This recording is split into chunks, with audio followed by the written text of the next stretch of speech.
Hey everyone, welcome back. Recently, I've been seeing a lot of players talking about a method that's supposed to give unlimited gems in Heroes of History. According to the posts and videos, it's quick, easy to use, and works on both Android and iPhone. I'll be honest, I wasn't sure what to believe. A lot of these methods sound impressive, but they don't always work the way people claim. So I decided to test it myself and record the whole process.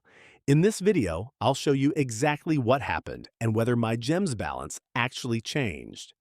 Let's jump right into it. Before trying anything, I wanted to check my account so I could compare the results later. After checking everything, I started following the instructions that were being shared online. The first thing I needed was my player ID. You probably know that every account has its own unique ID. I opened the profile section and found mine within a few seconds. Since it's an important part of the process, I made sure to save it before moving on. Nothing unusual here so far. Pretty standard. After that, I opened my browser and visited the website that players were recommending. The site looked pretty straightforward. There weren't a lot of complicated settings, and everything seemed designed to be easy to use on a phone.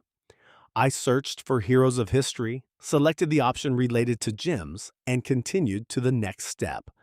So far, the process was simple enough, and I was curious to see if it would actually have any impact on my account. After that, I was asked to enter a few account details. The main thing required was the player ID that I had copied earlier. There was also an option to select the platform I was playing on. Once everything was filled in correctly, I continued to the next screen. The site then displayed a loading animation and started showing various connection messages. It looked like the system was processing something in the background. Of course, whether any of that was actually happening is impossible to know just by looking at the screen. A few moments later, I reached the section where I could choose the amount of resources. There were several different options available. For the purpose of this test, I selected one of the larger amounts because it would be easier to notice if anything changed later. After making the selection, I continued and waited for the process to finish.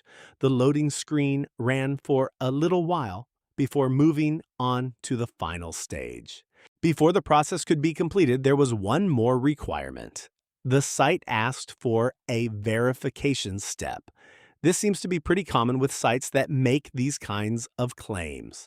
I'd already completed this step while preparing to record the video, so I won't be doing it again. I followed the instructions and completed the process. So, let's skip to the most interesting part, the final result, and see what would happen. Now for the moment everyone was waiting for. Once the process was complete, I closed everything, reopened Heroes of History, and went straight to check my gems balance. What happened next honestly surprised me. The extra gems seemed to be there immediately. I didn't have to wait for anything to load, restart the game again, or go through any additional steps. As soon as I got back into my account, everything appeared to be updated, which definitely wasn't what I expected. And that's the complete test. Now, you've seen the full test from beginning to end, so you can make your own opinion about it. If you've ever tried something similar before, let me know your experience in the comments below. I'd be interested to hear whether your results were different. If you enjoyed this video, don't forget to leave a like and subscribe to the channel for more mobile gaming hack tests and experiments. Thanks for watching, and I'll see you in the next video.